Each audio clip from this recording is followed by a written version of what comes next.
Hi everyone!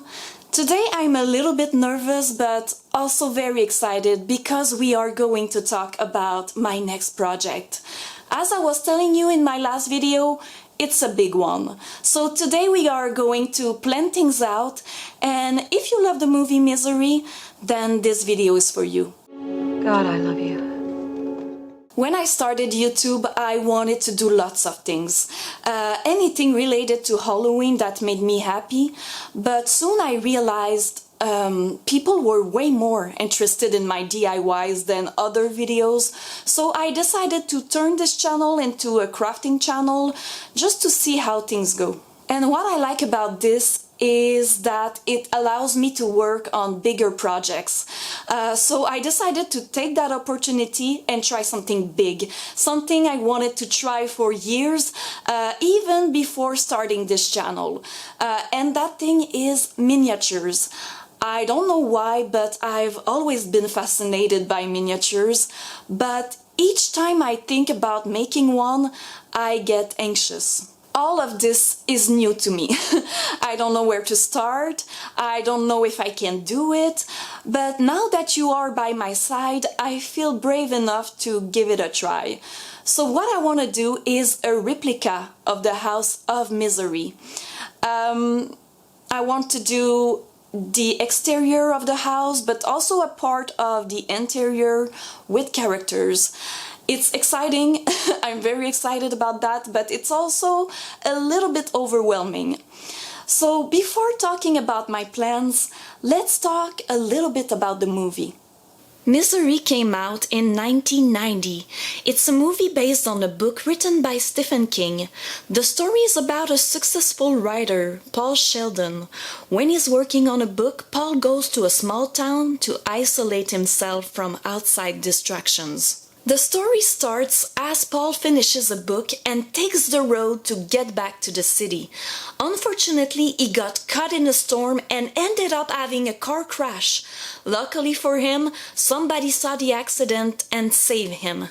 And that person is a lovely nurse by the name of Annie. She presents herself to Paul as her biggest fan, and Paul is grateful that Annie is there to help him. But as the movie goes on, Annie shows her true colors, and Paul realized that she has no intention of letting him out. He's trapped in that house, or should I say, in that room. If you haven't seen this movie, you should really watch it. It's so good. And even more if you're planning on watching this series I'm working on. Because to explain things, I will put clips of the movie and I will talk about important scenes. So it can be confusing for somebody who hasn't seen the movie. Basically, all of the movie is taking place in that house. So the house becomes very important. It's almost a character at this point, which I like.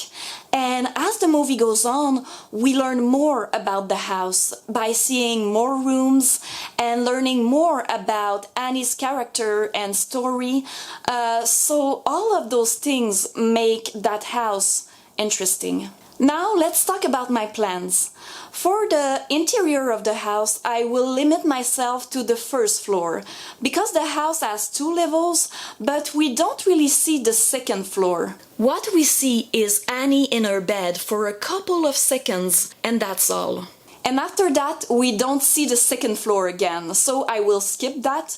And in that movie, there's also a basement. But I don't know how I can include that into my project, so there will be no basement. Since I knew I wanted to make the first floor, I watched the movie and I saved a lot of screenshots to really understand how the house was made.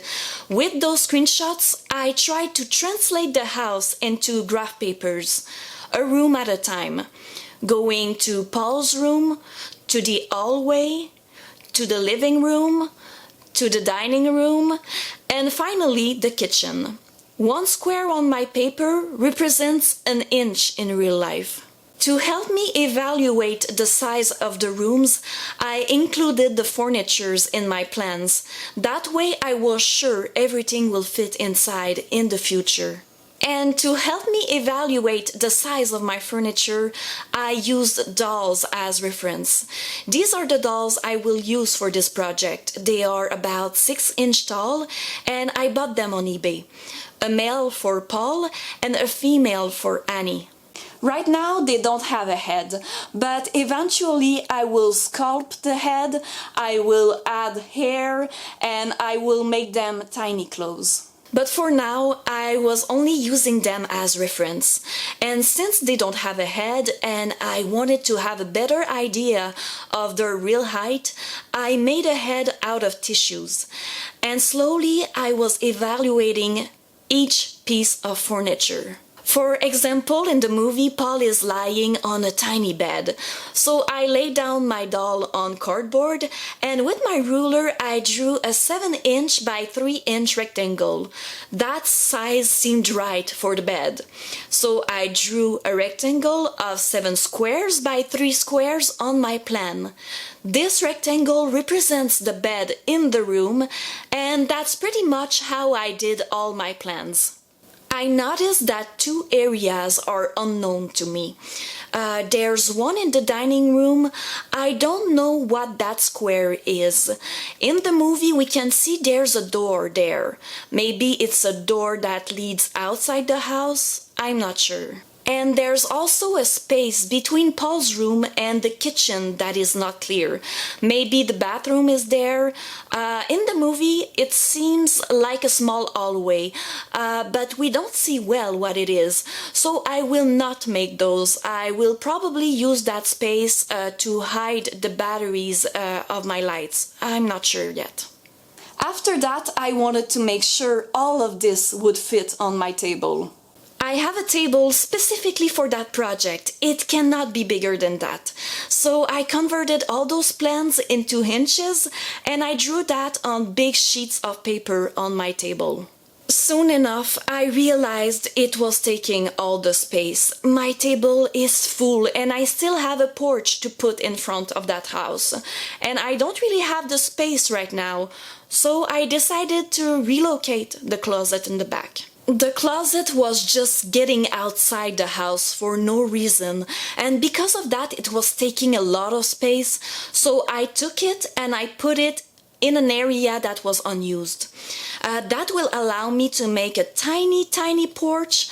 I was also supposed to do a porch on the side of the house, but I no longer have space to do that, so I will have to forget about it. When I was satisfied with all those changes, I made a final plan into graph papers.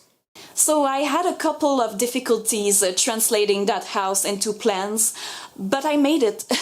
I know it's just the beginning, I know it's gonna be a rocky road, but it's a victory.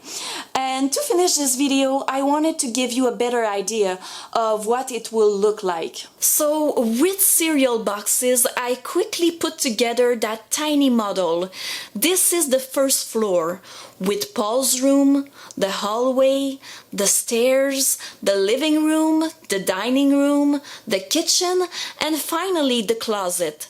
As you can see, it's very small compared to the actual size it will have, but you can have a good idea of what this series is about. I'm almost done talking about my plans. I just want to talk a little bit about the exterior of the house because I'm planning on building all the exterior with the roof, but I also want to be able to see inside the house. So I was thinking about building a removable rooftop. So this little model will help me figure out how to build that. I will pretty much practice on it. So now I'm ready to go. The next episode will be about building those walls out of foam boards.